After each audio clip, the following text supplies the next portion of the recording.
दोस्तों ये कहानी है कुछ ऐसी नन्स के बारे में जो कि प्यासी थी। अब उन्हें किस चीज की प्यास थी वो तो आपको आगे चलकर ही पता चलेगा। कहानी शुरू होती है रिपब्लिक ऑफ फ्लोरेंस से। ये दौर है उस समय का जब प्लेग नाम की बीमारी ने अपना जोर पकड़ रखा था। हम एक आदमी को देखते हैं जिसका नाम टंडीरा है, जो कि हाथ साफ किया करता था, यानी कि पहले चोरियां किया करता था और अब वो चर्च में पेंटर है। टंडीरा बहुत समय से यहाँ पर पेंट कर रहा है, पर उसको अभी तक अपनी दिहाड़ी नहीं मिली, यानी कि पगार नहीं मिली। वो अपनी दिहाड़ी के लिए फादर के पास जाता है और देखता है फादर की मृत्यु हो चुकी है प्लेग की वजह से। कहता है अब तो मिलने से रही मुझको दिहाड़ी। वो फैसला करता है कि क्यों ना वो चर्च का फादर बन जाए, जिससे उसको खाना भी मिलेगा और वो सुंदर सुंदर नन्स के साथ गुलछर्रे भी उड़ा पाएगा, जिससे वो वहीं पर पड़ी फादर की ड्रेस पहन लेता है और बन जाता है बहरूपिया फादर। अब हम लोरेंजो नाम के एक युवक को देखते हैं जो कि हमारी कहानी का नायक भी है। इसके पीछे कुछ ठग पड़े हुए हैं, क्योंकि इसने जुए की टेबल पर बड़ी ही चालाकी से इस चोर उचक्के झटबिनो नाम के शख्स का बहुत अच्छे से काटा था। झटबिनो एक सरकारी आदमी है, यानी कि वो यहाँ की सरकार के लिए काम करता है। वो लोरेंजो से बदला लेने के लिए उससे फाइट करता है, लेकिन लोरेंजो किसी तरह से यहाँ से भागने में कामयाब हो जाता है। अब हम देखते हैं पेम्पिनिया को। पेम्पिनिया एक धनी व्यापारी की बेटी है, जिसकी फिल्म शुरू होने से कुछ क्षण पहले ही मृत्यु हो गई थी। और तभी यहाँ पर झटबिनो आता है। वो कहता है दुखी मत हो, मेरी सिंपैथी तुम्हारे साथ है। क्या हुआ अगर तुम्हारे माता पिता नहीं रहे, तुम्हारे साथ मैं तो हूँ ना। पेम्पिनिया की हेल्प करने का मतलब हम समझ जाते हैं कि झटबिनो अपना पजामा उतारकर अपना झुरमुटिया पेम्पिनिया को देना चाहता है, लेकिन पेम्पिनिया झटबिनो से कहती है मैंने रशिया के राजकुमार चकलंड से प्रॉमिस किया है कि मैं उन्हीं से शादी करूंगी और मैं सिर्फ उन्हीं को अपनी पैंटी दिखाऊंगी, जो कि अभी रशिया से सीधा इधर ही आ रहे हैं मेरी पैंटी देखने के लिए। ये सब कहकर वो यहाँ से जाने लगती है। झटबिनो कहता है क्या तुम जानती हो तुम्हारे पिता पर कितना कर्ज हो चुका था। पेम्पिनिया पूछती है किस चीज का कर्ज। झटबिनो कहता है दूध का कर्ज। सीधी सी बात है, उन्होंने अपना व्यापार बढ़ाने के लिए कर्ज लिया था, लेकिन वो उसे चुकाने में नाकाम रहे थे और वो कर्जा मैंने चुकाया था। कहता है मरते वक्त तुम्हारे पिता ने मुझसे तुम्हारी शादी का वादा किया था। हम सभी को इसकी शक्ल देखकर ही पता चल जाता है कि ये कमीना झूठ बोलकर पेम्पिनिया की पैंटी उतारना चाहता है। पेम्पिनिया कहती है मैं राजकुमार चकलंड से प्रॉमिस कर चुकी हूँ कि मैं उन्हीं से शादी करूंगी। हम लोरेंजो को देखते हैं जो कि घोड़े पर बैठकर यहाँ से भागा जा रहा है, क्योंकि उसके पीछे झटबिनो के सिपाही लगे हुए हैं। तभी उसको रास्ते में एक अनजान आदमी मिलता है, उसके साथ एक मरा हुआ आदमी भी था। लोरेंजो उससे पूछता है ये रास्ता कहाँ जाता है। वो कहता है ये रास्ता कॉन्वेंट की तरफ जाता है, जहाँ पर बहुत सारी नन्स रहती हैं और मैं इस लाश को वहीं से लेकर आ रहा हूँ। ये वहाँ पर गार्डनर की पोस्ट पर नियुक्त था। तभी लोरेंजो के दिमाग की बत्ती जलती है। कहता है अगर ये गार्डनर मर गया है तो उन्हें नए गार्डनर की जरूरत होगी, क्या वो मुझे नए गार्डनर की पोस्ट दे देंगी। ये कहता है नहीं, क्योंकि तुम्हारे पास स्पेशल स्किल्स नहीं है जो कि इसके पास थी। लोरेंजो पूछता है कौन सी स्पेशल स्किल्स जो इसके पास थी और मेरे पास नहीं है। ये कहता है ये आदमी गूंगा बहरा था और उन्हें ऐसा ही आदमी चाहिए काम के लिए। लोरेंजो यहाँ से जाते वक्त कहता है गूंगा बहरा होना स्पेशल स्किल्स नहीं है, वो अपंगता है। अब लोरेंजो झटबिनो के आदमियों से बचने के लिए एक पेड़ पर चढ़ जाता है। झटबिनो के आदमी यहाँ से गुजर जाते हैं और उसे नहीं देख पाते। कुछ समय बाद लोरेंजो जिस डाल पर खड़ा था वो डाल टूट जाती है, जिससे वो नीचे गिर जाता है और बेहोश हो जाता है। कुछ समय बाद यहाँ पर बेहद खूबसूरत नन्स आती हैं और वो उसे उठाकर कॉन्वेंट ले आती है। यहाँ पर दो नन्स उसके शरीर के निरीक्षण के लिए आती है। ये दोनों उसके शरीर को ऐसे निहारती हैं जैसे कि वो बहुत सालों से प्यासी है। इनमें से एक नन कहती है देखो इसकी कोई हड्डी तो नहीं टूट गई। अब सबको पता है कि ये किस टूटी हुई हड्डी की बात कर रही है। वो अपने प्यारे प्यारे हाथों से उसकी हड्डी को जांचती है और पाती है उसकी नाजुक हड्डी बिल्कुल सही सलामत है। जिसके बाद वो लोरेंजो की शर्ट ऊपर करके उसके पेट पर किस करती है, जिससे उसको चरम सुख का आनंद मिलता है। और वो दूसरी से कहती है तुम भी करो, मजा आएगा। और अब वो भी किस करती है। हम देखते हैं कि लोरेंजो होश में है। वो सिर्फ बेहोश होने की एक्टिंग कर रहा है और मन ही मन कहता है जमीर जिंदा रख, कबीर जिंदा रख, फकीर भी बन जाए तो इस शरीर में अपने हथियार को खड़े करने की ताकत को जिंदा रख, हौसलों के तरकस में कोशिश का वो तीर जिंदा रख, हार जा चाहे जिंदगी में सब कुछ मगर इनकी लेने की उम्मीद जिंदा रख। तभी एक नन उसके होठों को बुरी तरह से चूसने लगती है। लोरेंजो अपनी आंख आँख खोल लेता है। ये नन डर जाती है। तभी यहाँ पर इन दोनों नन्स की मदर आ जाती है। ये किसी तरह से अपनी हवस पर काबू पाती है और अपनी फेस शील्ड लगा लेती है। ये मदर से कहती है, मदर हमको लगता है कि ये गूंगा बहरा है। ये सुनकर मदर को मजे आ जाते हैं कि चलो कोई तो बकरा मिला जो हमारी प्यास बुझाएगा। यहाँ पंच को तो पता ही नहीं था कि लोरेंजो गूंगा बहरा है, तो फिर इन्होंने झूठ क्यों बोला। दरअसल ये चाहती थी कि यहाँ पर जल्द से जल्द कोई गूंगा बहरा आ जाए, जिससे ये सारी नन्स उसके साथ अपनी रातें हसीन कर सकें। तभी फिर नन्स को गूंगा बहरा ही क्यों चाहिए। दरअसल ये नन्स भी मिन चुनती है ताकि उस आदमी के साथ रात रंगीली करें और गूंगा होने के कारण वो किसी को बता भी ना पाए और ना किसी की सुन पाए। मतलब कि गूंगे बहरे आदमी के पास इनकी सवारी करने की टिकट है। और तो और इन्होंने ही उस पुराने गार्डनर को पेल पेल कर खोखला कर दिया था। इनको उस बुढ़े पर जरा भी दया नहीं आई कि उसकी एक टांग पहले से ही कब्र में है। अब मदर लोरेंजो से पूछती है, क्या तुम गूंगे बहरे हो। लोरेंजो कोई गधा थोड़ी है जो वो कुछ भी सच बोलता। वो इशारे में कह देता है, हाँ मैं गूंगा हूँ। मदर कहती है, ये तो चमत्कार हो गया, एक बावली गांड गया और दूसरा आ गया। और कहती है, जाओ तुम इसको अच्छे से नहला धुला दो। बस फिर क्या था, इसी चीज का ही तो इंतजार था। लोरेंजो जो कि आदत से मजबूर था, वो एक शायरी गुनगुनाता है। कहता है, खुशियाँ तमाम तुम पर निसार कर दूं, हर चाहत की तेरे बड़े सामान पर बौछार कर दूं। तुम आ जाना कपड़े उतार कर मेरे पास, तुम्हारा एक सपना साकार कर दूं। और बस इन्होंने लोरेंजो की शायरी सुनी नहीं और अपने कपड़े उतारे नहीं। ये झटपट उसके टब में चली जाती है और फिर टपा टप टपा टप टपा टप। दूसरी तरफ हम देखते हैं पेम्पिनिया झटबीनों से परेशान होकर चर्च में अपनी सहेलियों के पास जाती है। और यहाँ पर जितने भी लोग हैं वो सारे के सारे वर्जिन हैं। ये आपस में गर्लफ्रेंड बॉयफ्रेंड तो हैं, पर इन्होंने कसम खा रखी है कि ये शादी से पहले किसी का भी नाग नहीं लेंगी। पेम्पिनिया बताती है, झटबीनो मुझसे जबरदस्ती शादी करना चाहता है, लेकिन मेरे पिता ने रसिया के राजकुमार चकलंड से मेरी शादी तय की है और मैं उसी से ही शादी करना चाहती हूँ। तभी दूसरी सहेली कहती है, पहली एक बार राजकुमार चकलंड को देख तो लो, क्या पता वो बावली तरेड हो। दूसरी सहेली कहती है, चुप करो तुम, हम वर्जिन्स हैं और हम शादी से पहले किसी का भी नाग नहीं लेंगी। तभी यहाँ पर झटबीनो आता है। कहता है, किसको चाहिए नाग, मैं दे दूं।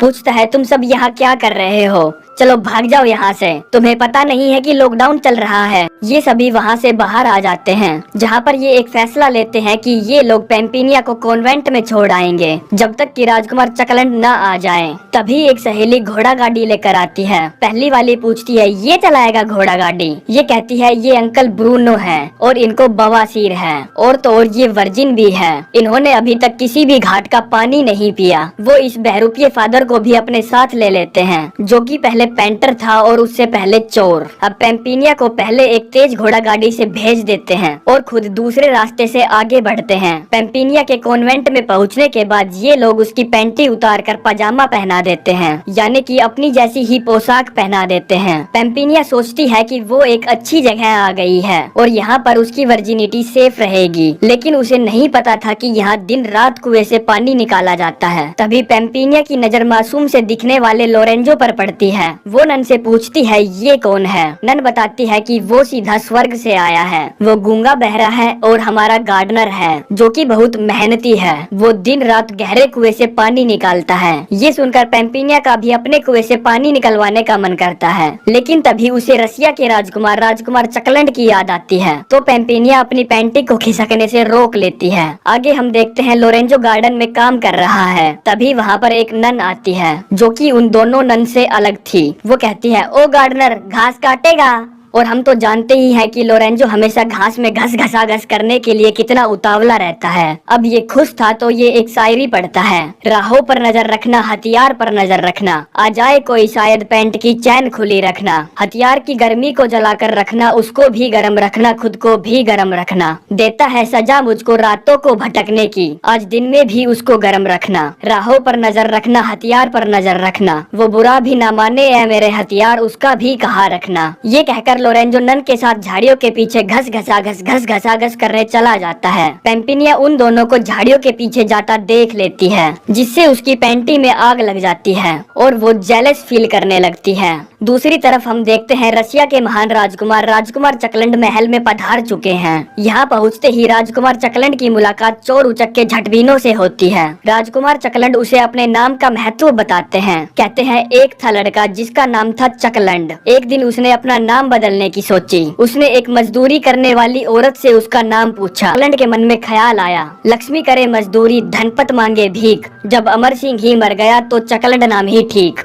बस फिर क्या था, वहाँ तालियां बजने लगती हैं उसके मन में। राजकुमार चकलंड चोर उचक्के झटबीनों को पैम्पीनिया का फादर समझता है। कहता है मैं आपके लिए और आपकी बीवी के लिए कुछ तोहफा लाया हूँ जिसे देखकर आपकी बीवी को मजा आ जाएगा। झटबीनो कहता है नहीं, मैं पैम्पीनिया का फादर नहीं हूँ। राजकुमार चकलंड कहते हैं तो फिर आप उनके दादाजी होंगे। झटबीनो कहता है नहीं, मैं पैम्पीनिया का होने वाला खसम हूँ। राजकुमार अपने सिपाहियों से कहता है इसकी शक्ल देखने में तो कुत्ते जैसी लग रही है। जिसके बाद वो चोर उचक्के झटबीनों से कहता है दिन में संडे का, ताकत में अंडे का, मास्टर के डंडे का और झाटों में झटबीनों का कोई जवाब नहीं। और ये कहकर राजकुमार चकलंड कुछ समय के लिए वहाँ से चले जाते हैं। तभी रास्ते में उसको एक आदमी मिलता है। वो बताता है पैम्पीनिया गाँव के बाहर एक कॉन्वेंट में गई है और वहीं आपसे शादी करेगी। ये सुनकर चकलंड उस गाँव के लिए निकल पड़ता है। हम देखते हैं कि लोरेंजो के कमरे में दो और नई नन्स अपनी खुजली खुजलवाने आती है। वो कहती है खुजली एक पहेली है जो समझी न जा सके, खुजली एक सहेली है जो बनाई ना जा सके, खुजली एक क्वेश्चन है जो सुलझाया ना जा सके, खुजली एक लम्हा है जो भुलाया ना जा सके, खुजली एक तूफान है जो रोके ना रुकेगा, खुजली एक निशाना है जो चूके ना चुकेगा। और कहती है प्लीज हमारी खुजली खुजला दो, जैसे तुमने कल दोपहर गार्डन में उस नन की खुजली खुजलाई थी। ये दोनों अपने कपड़े उतार देती है और हम तो जानते ही हैं लोरेंजो हमेशा लोगों की हेल्प करने के लिए डट कर खड़ा रहता है। दूसरी तरफ हम देखते हैं पैम्पीनिया की सहेली जंगल के रास्ते से गाँव की तरफ बढ़ रही है। तभी रास्ते में दो लड़कियां उनके बॉयफ्रेंड को इशारा देकर बुलाती है। कहती है आ जाओ दूध पी लो। बुलाती है मगर जाने का नहीं। बुलाती है मगर जाने का नहीं। बुलाती है मगर जाने का नहीं।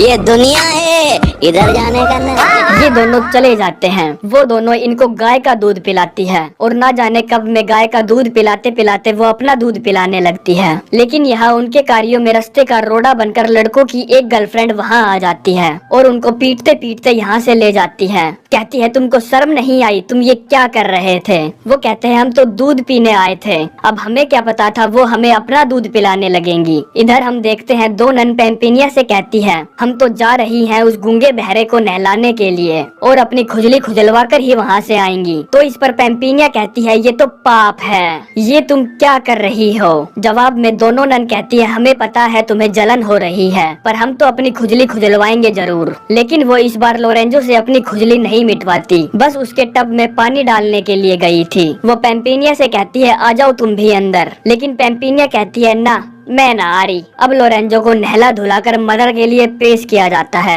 लोरेंजो कहता है महक रही है फुलवारी तुम्हारी, झूम रही है क्यारी क्यारी, कमरे में है प्यासी कुंवारी, जिसकी प्यास है जरूर मिटानी। बस फिर क्या था, मदर लोरेंजो के साथ खूब घचाघच करती है और ये देखकर पैम्पीनिया की पैंटी में बहुत जलन होती है, क्योंकि पैम्पीनिया को लोरेंजो से सच्चा वाला प्यार हो गया था। अगले दिन लोरेंजो बगीचे में काम कर रहा था, जहाँ पर पैम्पीनिया एक किताब पढ़ रही थी। लोरेंजो पैम्पीनिया को अजीब नजरों से देखता है और सोचता है कि ये तो पहले कभी नहीं आई मेरे कमरे में। अब कुछ देर बाद पैम्पीनिया उसके कमरे में जाती है और उसके अंदर आते ही लोरेंजो समझ जाता है कि वो यहाँ पर क्या करवाने आई है। लोरेंजो उसकी कोविड फेस शील्ड उठाने लगता है। वो उसको रोक देती है और उसकी आंखों पर पट्टी बांधने लगती है। कहती है मैं तुम्हें हर रोज देखती हूँ और मैं तुम्हें अपने घाट का पानी पिलाना चाहती हूँ, लेकिन मैं तुम्हें अभी अपने घाट का पानी नहीं पिलाऊंगी क्योंकि मैं तुमसे शादी करना चाहती हूँ। अब पैम्पीनिया लोरेंजो को एक शिद्दत वाली किस देती है जिसमें उसका लोरेंजो के लिए बहुत सारा प्यार भरा था।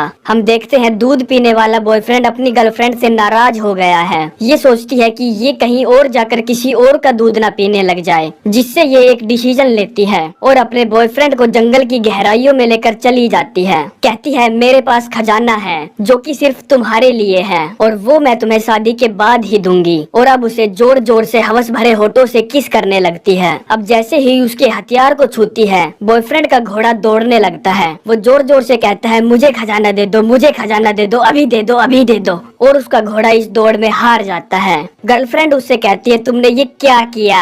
बॉयफ्रेंड कहता है घोड़ा दौड़ में हार गया तो हार गया, अब मैं इसमें क्या करूं? गर्लफ्रेंड कहती है खजाना पाने के लिए तो तू इतना तड़प रहा था जैसे कि तू सारे ब्रह्मांड का खजाना लूट लेगा, पर तूने तो छूते ही सारा खजाना लुटा दिया। आगे एक घोड़ा गाड़ी पैम्पिनिया को लेने के लिए कॉन्वेंट आ जाती है, क्योंकि रशिया के राजकुमार चकलेट फ्लोरेंस पहुंच चुके थे। पैम्पिनिया लोरेंजो को छोड़कर नहीं जाना चाहती थी, इसीलिए वो मदर से झूठ कह देती है कि लोरेंजो गूंगा बहरा नहीं है, क्योंकि वो नहीं चाहती थी वो इन नन्स को पेल पेल कर खस्सी हो जाए। मदर पूछती है तुम्हें कैसे पता वो गूंगा बहरा नहीं है? पैम्पिनिया कहती है मैंने उसको बगीचे में गाना गाते हुए सुना था, उसकी आवाज बिल्कुल हुबहू हनी सिंह जैसी है। मदर पूछती है वो कौन सा गाना गा रहा था? पैम्पिनिया कहती है वॉल्यूम 1, चूस चूस मेरा घोड़ा जैसे अंडों का पकोड़ा, अब तूने बोला थोड़ा तो तुझे मारूंगा हथौड़ा। मदर कहती है छी, इतना गंदा गाना कोई कैसे गा सकता है? अब मदर उसको चेक करने के लिए जाती है और उसके कान में कहती है तुम्हारा कट गया है।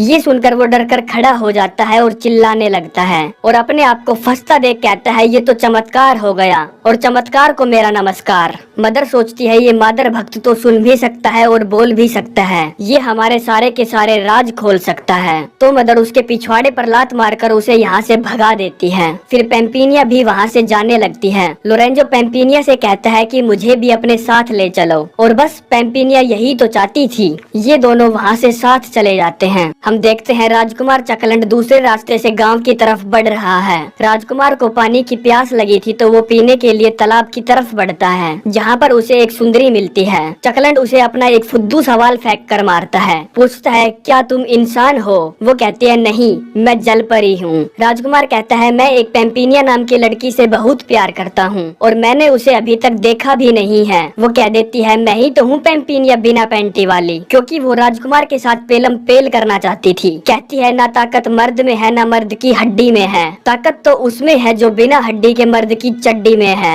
बस फिर क्या था, बिना हड्डी वाली चीज फर्जी पैम्पिनिया की चड्डी में थी। हम देखते हैं पैम्पिनिया और लोरेंजो उस जगह पहुंच चुके हैं जहां पैम्पिनिया की शादी राजकुमार चकलंड से होनी थी। पैम्पिनिया लोरेंजो से पूछती है क्या तुम किसी से प्यार करते हो? वो कहता है हाँ, लेकिन मैंने उसका सुंदर चेहरा अभी तक देखा नहीं है, उसने मुझे एक बार किस किया था। पैम्पिनिया उससे आंख बंद करने के लिए कहती है ताकि उसको याद आ जाए कि किस करने वाली लड़की यही है। अब जैसे ही ये उसे किस करने के लिए आगे बढ़ती है, तभी यहाँ पर चोर उचक्का झटबीनो आ जाता है। पैम्पिनिया लोरेंजो से कहती है तुम भाग जाओ यहाँ से, वो तुम्हें मार डालेगा। लेकिन लोरेंजो के पिछवाड़े में हीरो बनने की चूल मची थी। वो झटबीनो से एक फुद्दू सा क्वेश्चन पूछता है। कहता है अंधेरी रात थी, वो मेरे साथ थी, मैं उसके ऊपर था, वो मेरे नीचे थी, बताओ वो कौन थी? ये सुनकर झटबीनो का दिमाग खराब हो जाता है और वो उस पर हमला कर देता है। इन दोनों के बीच फाइट होती है। लोरेंजो नंस की ले लेकर खस्सी हो गया था, इसीलिए वो हार जाता है। अब झटबीनो उसको मारने ही वाला था, तभी पैम्पिनिया कहती है अगर तुमने इसको मारा तो मैं तुमसे कभी भी शादी नहीं करूंगी। ये सुनकर झटबीनो उसे नहीं मारता और उसे कैद खाने में डाल देता है। लेकिन कुछ दिन बाद पैम्पिनिया बिना पैंटी वाली झटबीनो से कहती है जब तुम लोरेंजो को छोड़ दोगे तभी मैं तुमसे शादी करूंगी। ये सुनकर झटबीनो को गुस्सा आ जाता है और कहता है फिर तुम कहोगी झटबीनो तुम्हें लोरेंजो का मुंह में लेना पड़ेगा तभी मैं तुमसे शादी करूंगी। पैम्पिनिया कहती है नहीं, ये मेरा आखिरी काम है, बस ये काम कर दो। अब झटबीनो लोरेंजो को आजाद कर देता है। पैम्पिनिया झटबीनो से शादी नहीं करना चाहती थी, वो बस लोरेंजो की जान बचाने के लिए उससे झूठ पर झूठ बोलती जा रही थी। इस शादी से बचने के लिए वो चर्च के फर्जी फादर से सोने के कुछ सिक्के देती है और कहती है कि तुम ये शादी मत करवाना, कुछ भी बहाना रख देना। फर्जी मान जाता है। हम देखते हैं झटबीनो के दो लल्लू सिपाही लोरेंजो को यहाँ से दूर लेकर जा रहे हैं। तभी लोरेंजो सोचता है पैम्पिनिया बिना पैंटी वाली उस चोर उचक्के झटबीनो से शादी करेगी, वो भी मेरी जान बचाने के बदले, मैं ऐसा कदापि नहीं होने दूंगा। तो वो इन दोनों लल्लुओं को उल्लू बनाकर वापस उसी जगह की ओर बढ़ने लगता है। हम देखते हैं कि फर्जी फादर इन दोनों की शादी करवा रहा है और इनकी शादी को लेट कराने के चक्कर में वो उल जुलूल क्वेश्चन पूछने लगता है। पूछता है झटबीनो आज तेरी शादी है, तू नहाकर भी आया है या ऐसे ही आ गया? झटबीनो कहता है हाँ, मैं नहाकर आया हूँ। फादर पूछता है कितने घंटों पहले नहाया था? क्या तूने अपनी टांगों के बीच में पानी डाला था? फादर झटबीनो से कहता है अपने हाथ दिखा। झटबीनो अपने हाथ दिखाता है। फादर कहते हैं छी, तेरे नाखून कितने गंदे हैं, और कहता है मैं तेरी शादी नहीं करा सकता क्योंकि तेरे नाखून गंदे हैं। झटवीनो जाकर अपने हाथ धोकर आता है। फादर कहता है मैं शादी कराने के पैसे भी लेता हूँ, कभी तू ये सोच रहा हो कि मैं फ्री में शादी करवाता हूँ, क्योंकि तू शकल से ही चोर उचक्का लगता है। ये सुनकर झटवीनो को गुस्सा आ जाता है और वो अपनी तलवार फादर के गले पर रख देता है। लेकिन तभी यहाँ पर राजकुमार चकलंड आ जाता है और साथ में लोरेंजो भी होता है। ये दोनों मिलकर झटवीनो के लोगों से फाइट करने लगते हैं। हम देखते हैं झटवीनो यहाँ से भागने की कोशिश कर रहा है, तभी लोरेंजो उसका रास्ता रोकता है और ये दोनों फाइट करने लगते हैं। इस फाइट के दौरान लोरेंजो उसे एक कुएं में धकेल देता है, जिससे झटवीनो का राम नाम सत्य हो जाता है। तभी यहाँ पर पेम्पिनिया आती है। वो राजकुमार चकलंड से कहती है मैं तुमसे शादी नहीं कर सकती। ये सुनकर राजकुमार चकलंड की फटकर हाथ में आ जाती है। अब जब पेम्पिनिया अपनी फेस शील्ड उतारती है तो राजकुमार चकलंड कहता है कि तुम तो पेम्पिनिया नहीं हो, पेम्पिनिया तो मुझे तालाब में मिली थी, मैंने अपनी बिना हड्डी वाली हड्डी उसकी चड्डी में डाल दी थी। तभी यहाँ पर वो फर्जी पेम्पिनिया आती है। राजकुमार कहता है मैं तो इसी से शादी करूंगा। इसके बाद लोरेंजो वहाँ से जाने लगता है। पेम्पिनिया उसको रोकती है, पूछती है तुम कहाँ जा रहे हो। वो कहता है मैं उसी किस वाली लड़की को ढूंढकर उससे शादी करने जा रहा हूँ। पेम्पिनिया लोरेंजो से आंख बंद करने के लिए कहती है और उसे किस करने लगती है। लोरेंजो तुरंत पहचान जाता है कि ये वही लड़की है जिससे वो प्यार करता है, और अब वहाँ पर मौजूद सभी मर्द अपने अपने जुगाड़ को किस करने लगते हैं। इसी के साथ ये कहानी यहीं पर समाप्त हो जाती है। तो चलते हैं, मिलते हैं नेक्स्ट वीडियो में। धन्यवाद।